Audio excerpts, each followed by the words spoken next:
você vai conhecer uma das maiores empresas de transporte de cargas especiais do Norte e Nordeste, com atuação nacional, que está sediada aqui, ó, em Fortaleza. Confira.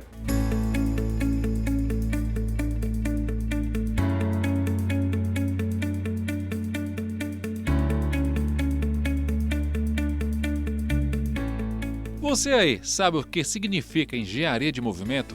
Já ouviu falar nessa expressão? Não, Não tem nem ideia?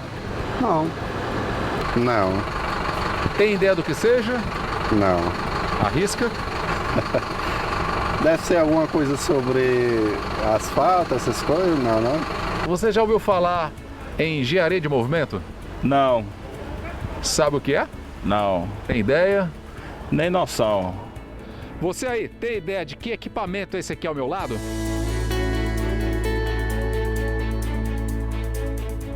Você aí, tem ideia de onde eles foram fabricados e como vieram parar aqui?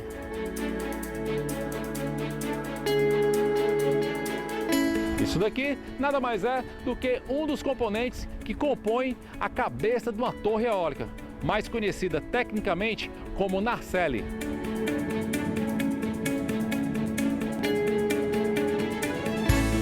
Ela mede 3,90 de largura por 3,85 de altura, pesando apenas 75 toneladas. Em seu interior está instalada a turbina e periféricos que, através das hélices que giram sob a força do vento, produzem energia elétrica para uso industrial ou residencial. Por se tratarem de serem componentes de dimensões e pesos exagerados, o transporte desse tipo de carga necessita de uma logística complexa. É nesse caso que entram em ação as empresas de transporte de cargas especiais e indivisíveis. Engenharia de movimento é um termo muito usado mundialmente no setor que a gente atua. Na realidade, você tem os transportes convencionais e tem os transportes especiais. Movimentar essas cargas não é uma tarefa simples nem corriqueira. Então você precisa, antes de executar uma movimentação, um transporte, um içamento de uma carga especial, fazer todo um trabalho minucioso de estudos, levantamentos de vias, cálculos especiais. Tem toda uma parte de projetar essa movimentação de carga. Então tem muita engenharia nesse transporte, nessa movimentação. Daí surgiu esse termo engenharia de movimento.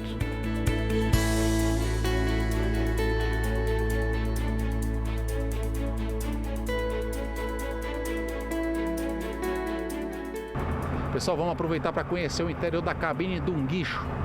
Seu Luciano aqui, Luciano Lima, ele tem 12 anos como operador aqui da empresa. Seu Luciano, qual é a parte mais complicada de operar um guindaste como esse aqui, na sua opinião?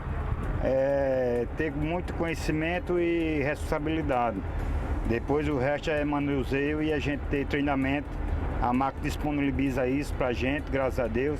E com o tempo a gente vai se prontificando a fazer o que é de melhor para as empresas. O senhor só opera guindaste ou o senhor também dirige caminhão? Os dois, opero e dirijo ao mesmo tempo. Aqui eu não preciso nem falar que o painel de controles, ou seja, a cabine como um todo é totalmente o inverso de um caminhão, né?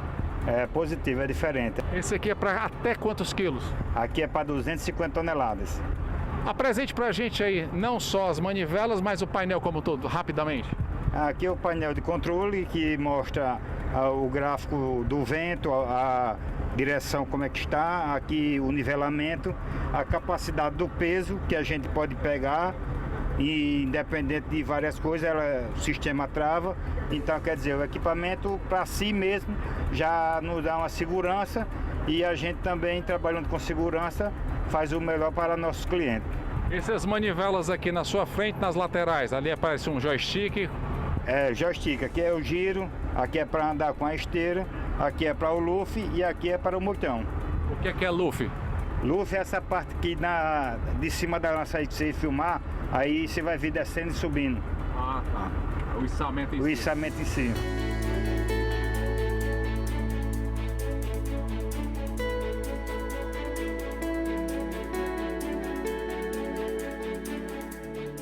O transporte de produtos subdimensionados é bem diferente do transporte rodoviário padrão. A complexidade logística envolve uma equipe de colaboradores entre engenheiros, motoristas, batedores, além de máquinas especiais e, em determinados casos, envolve até o auxílio da Polícia Rodoviária local.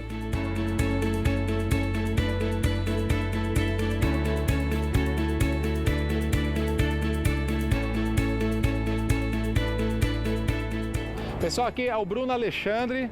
Bruno, quanto tempo operando esse guindaste? 5 anos. Que caminhão é esse aqui? Que guindaste é esse? Qual é o modelo dele e qual a capacidade de içamento?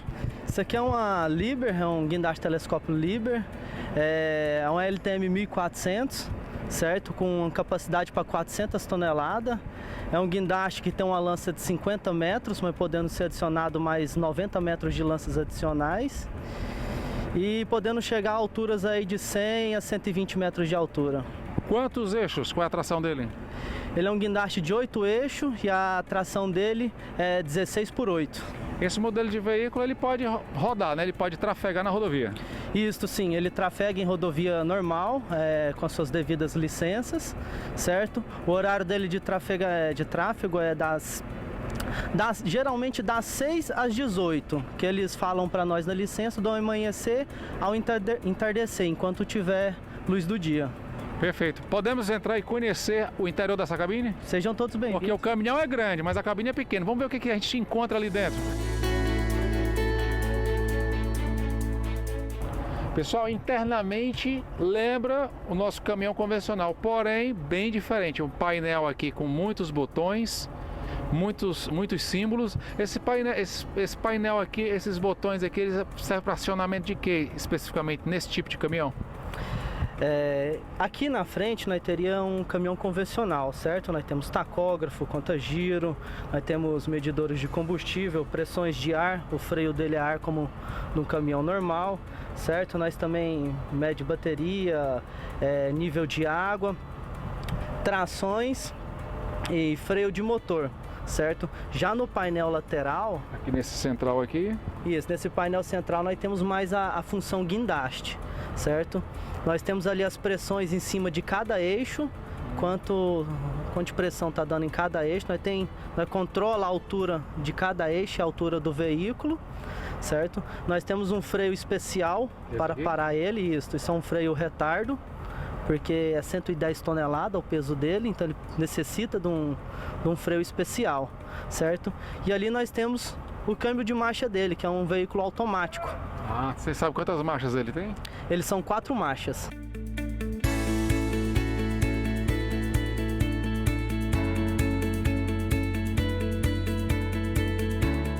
Tudo parte inicialmente de um planejamento que pode durar 10 dias ou mais.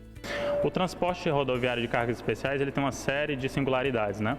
Então ele começa desde do recebimento da demanda do nosso cliente, onde tem realmente um estudo prévio da nossa área de engenharia técnica, observando obviamente as dimensões da carga, peso. Então com base nisso é feito realmente um pré-dimensionamento, né? Dimensionando assim o melhor conjunto transportador com base na peça e nas condições de via, né? As exigências técnicas para trafegar, né? Além disso, quando aplicável, a nossa área realmente de transporte e engenharia faz também o que a gente chama de road survey, né, que é um estudo literalmente das estradas por onde vão percorrer o conjunto transportador, com foco em quê? Observar possíveis empecilhos no trajeto, viadutos que venham a realmente travar a operação e para que no final a gente possa, na precificação do projeto, né, levantar todos os custos realmente necessários. Se vai exigir a necessidade de uma escolta, né, de uma escolta credenciada, até mesmo da Polícia Rodoviária Federal e alguns casos como a gente fala de cargas realmente superdimensionadas. Então assim, a gente procura ter esse cuidado desde o planejar como vai fazer, levantar todos os pontos críticos ao processo para aí sim ofertar uma solução viável para o nosso cliente, não somente de custo, obviamente que ele procura, mas também uma solução técnica e operacional que seja possível de executar.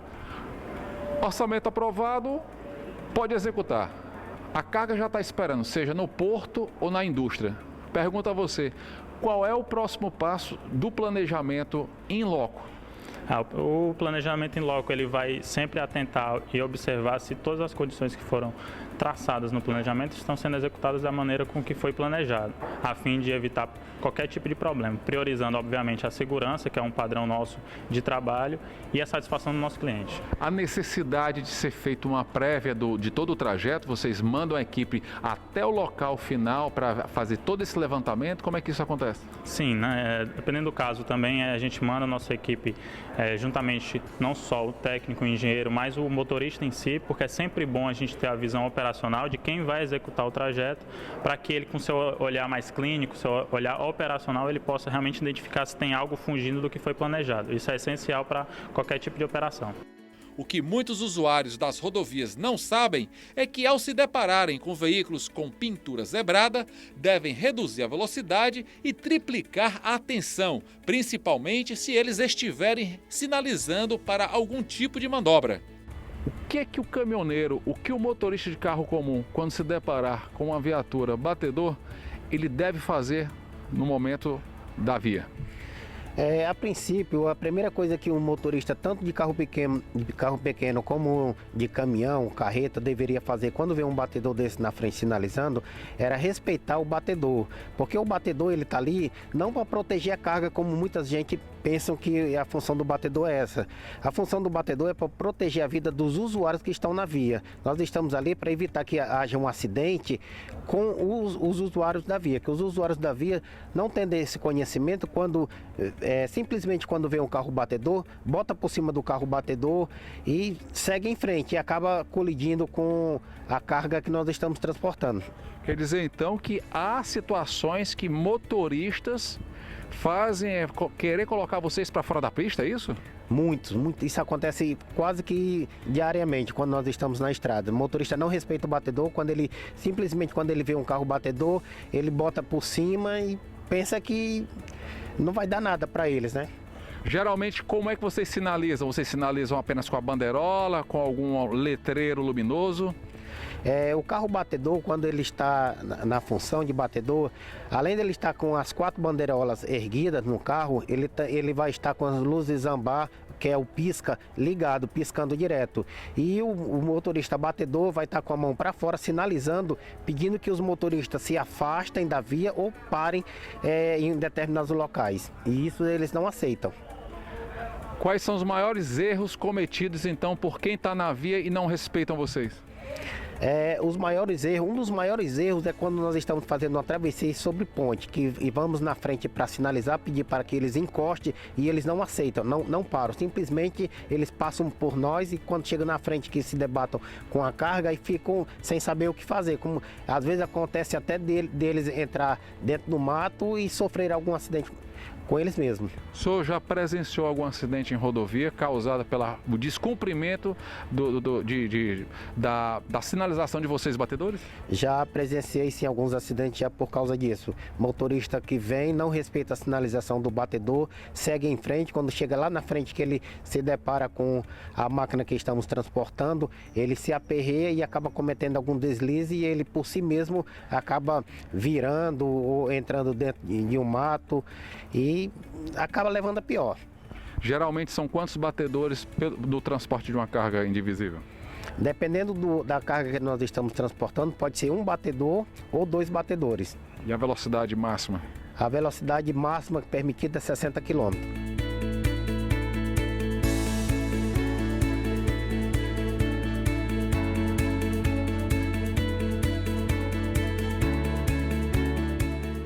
Pessoal, o senhor Edilson Pereira tem 35 anos na estrada, 5 deles dedicados ao transporte de produtos indivisíveis. Senhor Edilson, qual a característica maior? O senhor que veio do transporte de cargas, já transportando combustíveis e agora trabalhando com transporte de cargas indivisíveis. Qual é assim, a maior diferença entre um e o outro? A paciência. Tem que ter muita paciência, tá? Calcular o que vai fazer para não fazer besteira. E a macroempresa que tem uma equipe. Nós somos uma equipe muito bem organizada, bem elaborada em todos os trabalhos que nós vamos fazer. Então nada dá errado. Graças a Deus, é só alegria aqui.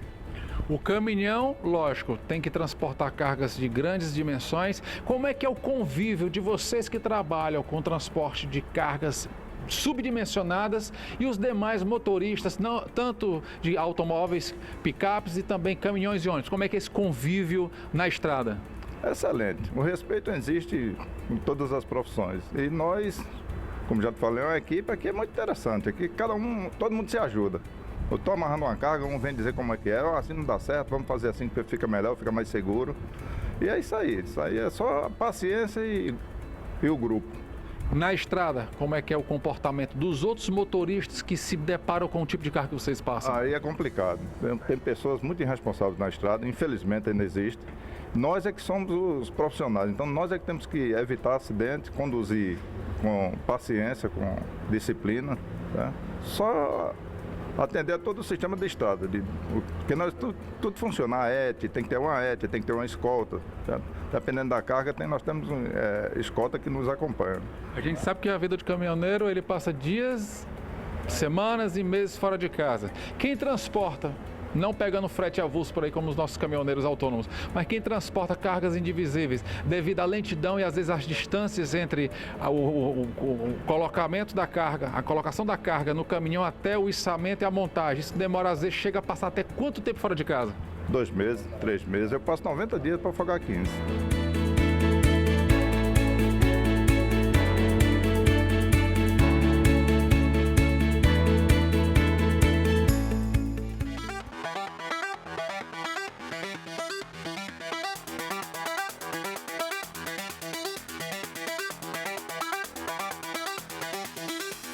Com 40 anos de mercado, a empresa possui filiais no Pará, Maranhão, Rio Grande do Norte, Manaus e operações na Costa Rica. Em Fortaleza, a matriz ocupa uma área total de 103 mil metros quadrados. Sua frota atual gira em torno de 800 equipamentos, entre veículos e máquinas. Como se tratam, em sua maioria, de veículos também especiais, devido às aplicações e dimensões, a empresa mantém uma oficina equipada com ferramental e estoque de peças de manutenção e reparação. Qual a importância de se manter uma manutenção dentro da própria empresa? Independente do segmento de atuação, certo? Se tratando de manutenção, é sempre importante, é fundamental, o cumprimento dos planos de manutenções preventivas, certo? No nosso caso aqui nós temos uma área de PCM, certo? Que cuida do controle das paradas de preventivas dos equipamentos, seja de 500 horas, 1.000 horas, 2.000 horas, certo? E com base nesse controle, né? É importante sempre controlar os recursos necessários durante as paradas, né? E a mão de obra especializada para o tipo de cada atividade, certo?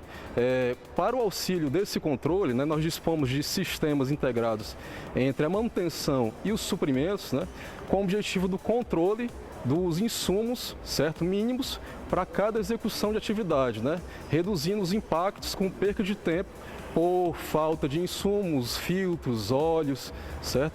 E também mão de obra especializada para a execução da atividade.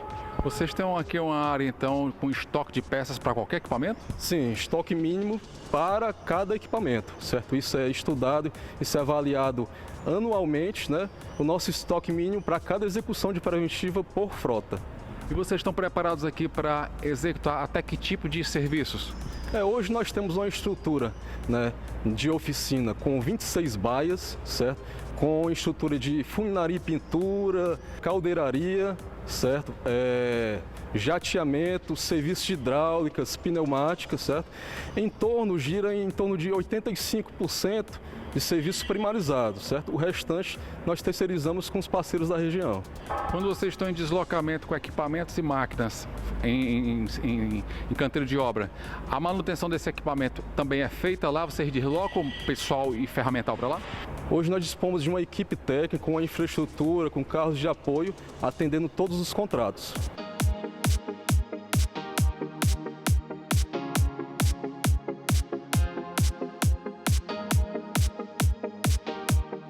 Para o segmento de transporte de cargas especiais subdimensionadas, a empresa possui uma equipe de colaboradores altamente qualificada. Os colaboradores aqui da empresa, eles têm formação? Como é que é o nível acadêmico para poder estar aqui atuando nessa área de engenharia de movimento? Bom, a gente tem várias áreas de atuação na empresa, né? Na área de operações, a gente tem um nível de auxiliar de equipamentos. Esse nível, geralmente, a gente não exige muita formação, a gente dá oportunidade para as pessoas com nível básico de escolaridade, porque a gente tem um plano de carreira na empresa. Já na área mais robusta de operações, na parte de operação de equipamentos, a gente já exige geralmente uma formação com nível mais elevado, também com qualificação técnica, né? Quando a gente tem a oportunidade de contratar um operador, um motorista com a formação mais robusta, por conta dos equipamentos, a gente dá prioridade, tá? A equipe de engenharia, a gente tem uma equipe qualificada na área técnica, na área de manutenção, tá? Porque os nossos equipamentos são bem avançados, bem robustos, modernos, então a gente precisa dessa equipe com qualificação.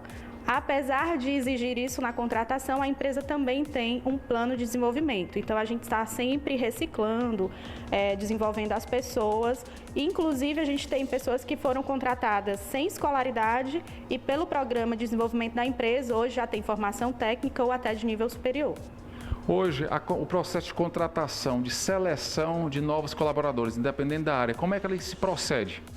Hoje a gente faz um processo com várias etapas, tá? A gente passa por uma avaliação psicológica, né? A gente tem uma triagem dos currículos, faz uma primeira etapa com avaliação de perfil, tem a avaliação psicológica, depois a análise técnica, então, dependendo da área, o gestor responsável por essa área, ele faz uma entrevista mais técnica. E para a equipe de operações, motoristas e operadores, a gente tem, além da parte de avaliação técnica, de entrevista, a gente tem também a parte de testes práticos. Então, a gente faz todo um processo de análise curricular, entrevistas psicológicas, entrevistas com a gestão e também testes práticos no próprio equipamento que o operador ou motorista vai conduzir. Independente da área, sempre é exigido experiência na profissão? Não necessariamente, né? As operações com máquinas de maior porte, sim, né, por conta do nível de responsabilidade, o grau de risco da operação, mas a gente também tem oportunidade para a equipe de auxiliar. Então, a equipe de auxiliar de operações entra sem necessariamente uma experiência de mercado. A gente tem todo um programa de formação e qualificação dessa equipe e a maior parte dos nossos auxiliares e ajudantes de equipamento chegam a ser operadores de guindastes, operadores de máquinas de grande porte ou motoristas.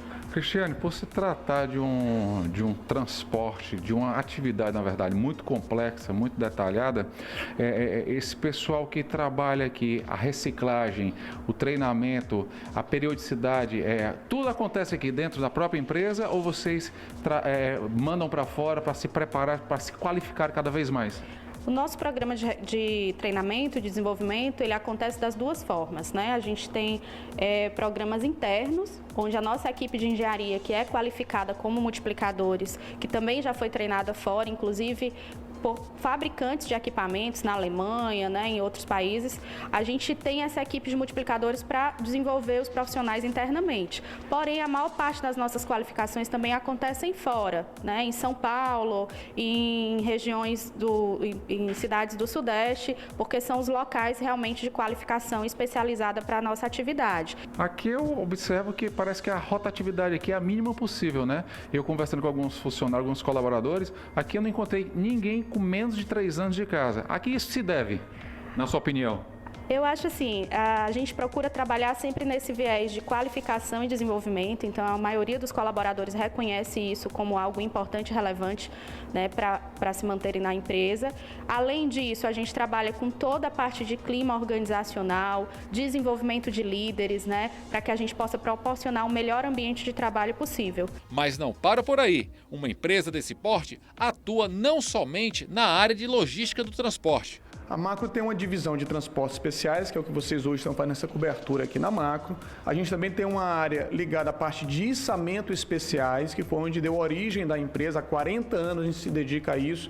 Temos uma área, uma divisão criada recentemente, voltada ao foco dos projetos eólicos, parques eólicos. Nos últimos 10 anos, esse setor de energia renovável tem crescido muito. A Macro viu aí uma oportunidade e montou uma divisão dedicada ao setor eólico, que é a Macro Wind.